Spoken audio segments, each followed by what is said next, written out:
Era un martes por la mañana en marzo de 2019, y Vicente Fernández había parado en un pequeño supermercado en Guadalajara, Jalisco, para comprar algo de fruta antes de una reunión con su equipo. Venía vestido con ropa sencilla, como solía hacer cuando no estaba en el escenario: pantalón oscuro, camisa a cuadros, sombrero de ala ancha pero sin adornos, el tipo de ropa que cualquier hombre del campo usaría un día ordinario. Para quien no lo conociera de cerca, era simplemente un señor mayor de porte elegante haciendo sus compras matutinas. La tienda estaba moderadamente llena con la gente habitual de las mañanas: madres con niños pequeños, trabajadores que se detenían antes del turno, jubilados que aprovechaban las horas tranquilas. Vicente tomó una bolsa de naranjas, consideró unos mangos y caminó hacia las cajas con la misma calma con la que caminaba hacia todo en la vida. Eligió la caja número 2, que tenía solo una persona adelante: un hombre mayor, de unos 75 u 80 años, con una postura que todavía guardaba algo de la rigidez militar, aunque los años ya la habían doblado un poco. Llevaba una gorra verde olivo con el emblema del ejército mexicano, desgastada en los bordes pero cuidadosamente limpia. Su chamarra era gruesa pero vieja, del tipo que se compra para durar décadas, y efectivamente dura, aunque ya no sea bonita. En la pequeña canasta del hombre había cosas básicas: una barra de pan de caja, un cartón de leche, 2 latas de frijoles y un manojo de plátanos. No había nada superfluo, nada que fuera más allá de lo estrictamente necesario para pasar los próximos días. La cajera, una joven de nombre Sofía, de unos 23 años, escaneó los artículos con eficiencia automática. 142 pesos con 50, dijo. El hombre asintió y metió la mano al bolsillo del pantalón. Sacó un monedero de cuero café, tan viejo que el color original ya casi no se distinguía. Lo abrió, y Vicente, desde su posición en la fila, pudo ver claramente que dentro no había billetes, solo monedas. El hombre comenzó a sacarlas despacio, depositándolas sobre el pequeño mostrador al lado de la caja. Pesos de 10, de 5, monedas de 2, de 1. Sus manos eran grandes, manos que habían trabajado toda una vida, pero temblaban ligeramente mientras contaba. 50, 70, 90. El hombre contó en silencio, con los labios moviéndose apenas, como si estuviera rezando. Sofía esperaba, pero su lenguaje corporal decía lo que su boca no decía todavía.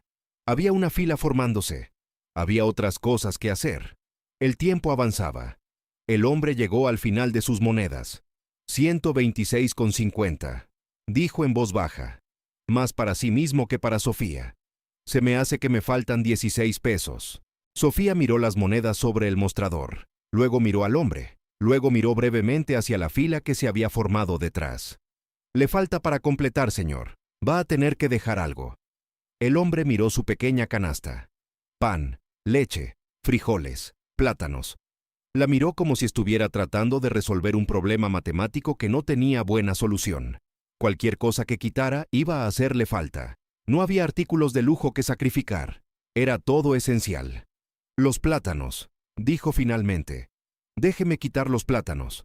Sofía tomó el manojo para quitarlo de la transacción, pero antes de que pudiera hacer nada, el hombre levantó una mano. Espere, ¿cuánto cuesta la leche? 38 pesos. El hombre hizo el cálculo en silencio. Sin la leche le alcanzaría, pero la leche también era necesaria. Había algo terrible en ver a un hombre de su edad, con su porte, con esa gorra que indicaba años de servicio, teniendo que resolver un acertijo de pobreza frente a una caja de supermercado, mientras la fila crecía detrás de él. Alguien detrás de Vicente suspiró con impaciencia. No fuerte, pero suficiente. Vicente observó todo esto con la atención tranquila que había desarrollado a lo largo de décadas de leer públicos, de entender lo que la gente siente antes de que lo diga.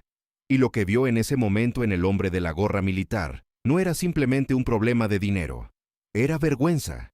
Era la vergüenza específica y profunda de un hombre que había dado algo grande, que había servido, que había cumplido, y que ahora estaba siendo reducido a contar monedas frente a extraños para comprar pan y frijoles.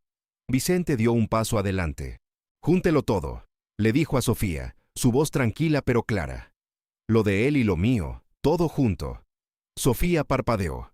El hombre mayor se volteó. «¿Cómo dice?», preguntó el veterano. «Que lo junte», repitió Vicente amablemente.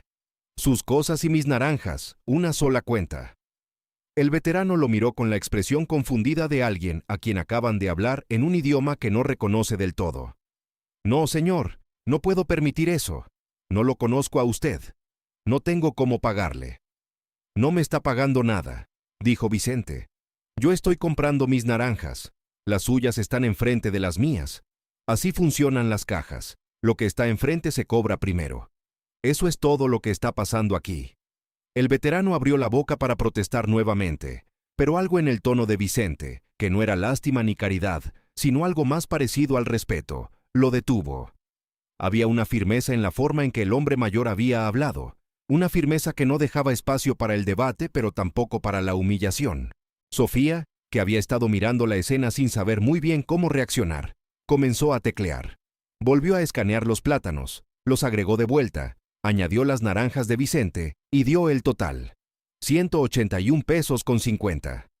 Vicente sacó su billetera y pagó sin ceremonia, como si fuera la cosa más natural del mundo, como si pagara las naranjas de un desconocido todos los días de su vida. El veterano recibió su bolsa con las manos que todavía temblaban un poco, pero ahora no era por el esfuerzo de contar monedas, era por otra cosa. Miraba la bolsa, luego miraba a Vicente, luego volvía a mirar la bolsa. No sé cómo agradecerle, señor, dijo finalmente. Su voz era la de un hombre acostumbrado a no pedir ayuda, a no necesitarla, y que ahora se encontraba en territorio desconocido. No hay nada que agradecer, dijo Vicente. Tuvo usted servicio militar, ¿verdad? El veterano se cuadró ligeramente, un gesto automático, como si el cuerpo recordara cosas que la mente ya había dejado ir. 22 años en el ejército mexicano. Retirado desde el 94. Vicente asintió con un respeto genuino. Gracias por eso. Fueron 3 palabras, pero las dijo de una manera que no sonó a fórmula. Sonó como si lo dijera en serio, como si en esas 3 palabras estuviera condensando algo que había querido decirle a muchos hombres como ese durante muchos años. El veterano, cuyo nombre era don Aurelio Sandoval, lo miró entonces de verdad por primera vez desde que comenzó la conversación. Lo había tenido enfrente todo el tiempo, pero había estado demasiado concentrado en su vergüenza, en sus monedas, en su cálculo imposible, para ver realmente quién era el hombre que estaba detrás de él en la fila. Ahora lo vio. Tardó unos segundos. El sombrero, los ojos oscuros, ese porte específico que no se aprende sino que se nace con él, o se forja durante décadas frente a miles de personas. Usted es Vicente Fernández. No era una pregunta, era el reconocimiento llegando despacio, como la luz del amanecer, gradual e inevitable. Vicente sonrió apenas, la misma sonrisa que había sonreído en estadios llenos y en cantinas vacías. Nomás vine por naranjas. Don Aurelio no dijo nada por un momento. Estaba procesando demasiadas cosas al mismo tiempo. La ayuda que acababa de recibir, quién se la había dado, y el peso de todo lo que eso significaba para alguien de su generación. Porque para un hombre de 75 años que había crecido en Jalisco, Vicente Fernández no era simplemente un cantante. Era la voz de los momentos que importaban. Era la voz de las despedidas y los regresos, de los dolores que no tienen nombre y de los orgullos que no caben en palabras. Era algo que estaba cosido en la memoria emocional de toda una generación. Los ojos de don Aurelio se llenaron de lágrimas, no de las que caen fácil, sino de las que cuestan, de las que un hombre como él había pasado décadas aprendiendo a contener. Mi esposa murió hace 3 años, dijo, y nadie le había preguntado nada, pero las palabras salieron solas, como suelen salir las palabras verdaderas. Y cuando ella murió, no sabía cómo estar solo. Nunca había aprendido. Llevábamos 51 años juntos. La primera semana después del funeral, me senté en el sillón y puse sus discos, los suyos, y me quedé ahí escuchando Lástima que seas ajena, y El Rey, y Por tu maldito amor, y lloré todo lo que no había llorado en 50 años. Y eso me salvó. Eso me ayudó a seguir. Vicente escuchó sin interrumpir, con la misma atención con la que había escuchado siempre, porque había entendido desde muy joven que cantar no era solo producir sonido, sino crear un espacio donde la gente pudiera sentir lo que no podía sentir de otra manera. Mis canciones no hicieron nada, don Aurelio, dijo cuando el veterano terminó de hablar. Usted ya tenía ese dolor adentro. Yo nomás le presté palabras prestadas para sacarlo. No, señor, dijo don Aurelio, negando con la cabeza con una convicción tranquila. No es lo mismo. Usted le pone voz a lo que uno no sabe decir. Eso vale mucho. Eso vale más de lo que usted cree. Las personas que estaban en las cajas cercanas habían dejado de hacer lo que hacían. Sofía tenía los ojos brillantes. Una señora de mediana edad que esperaba en la caja de al lado había llevado la mano al pecho sin darse cuenta. Dos hombres jóvenes al fondo, que habían sacado el teléfono como por reflejo, lo habían vuelto a guardar, como si instintivamente sintieran que ese momento no era para grabarlo, sino para vivirlo. Entonces ocurrió algo que Vicente no había iniciado ni podido anticipar. La señora de la caja de al lado se acercó a don Aurelio y le puso en la mano un billete de 200 pesos. Para cuando la quincena no alcance, le dijo simplemente: «Mi papá también fue militar. Sé lo que es». Don Aurelio intentó rechazarlo, pero ella ya se había vuelto a su caja. Un hombre con casco de obrero, que claramente estaba en su camino al trabajo, se acercó y dejó un billete de 100 sobre el mostrador frente a don Aurelio. «Para el gasto, jefe», dijo con esa llaneza directa del trabajador mexicano, que no necesita adornos para ser generoso. Uno tras otro, sin que nadie los organizara ni los convocara, fueron acercándose. Una joven universitaria con una mochila pesada. Un señor de traje que había estado al teléfono y colgó para acercarse. La señora de la tienda que vendía frituras en la entrada y que había escuchado todo desde afuera. Sofía misma, que al final de todo metió la mano en su delantal y sacó lo que traía. En menos de 5 minutos, don Aurelio Sandoval estaba parado en esa caja con más de 800 pesos en la mano, rodeado de desconocidos que lo miraban no con lástima sino con algo mucho más difícil de fabricar: reconocimiento genuino. No podía hablar. Era un hombre que había sobrevivido cosas que la mayoría de las personas en esa tienda nunca enfrentarían, y estaba completamente desarmado por la bondad. Vicente recogió su bolsa de naranjas. Antes de irse, se acercó a don Aurelio y le puso una mano en el hombro, ese gesto sencillo que en la cultura mexicana dice más que muchos discursos. «Cuídese mucho, don Aurelio, y gracias por todo lo que le dio a este país. En serio». Don Aurelio asintió. No pudo decir más. Vicente salió del supermercado con su bolsa de naranjas, sin drama, sin pose, como había llegado. Simplemente un hombre que había ido por fruta y se había encontrado con la oportunidad de hacer algo correcto.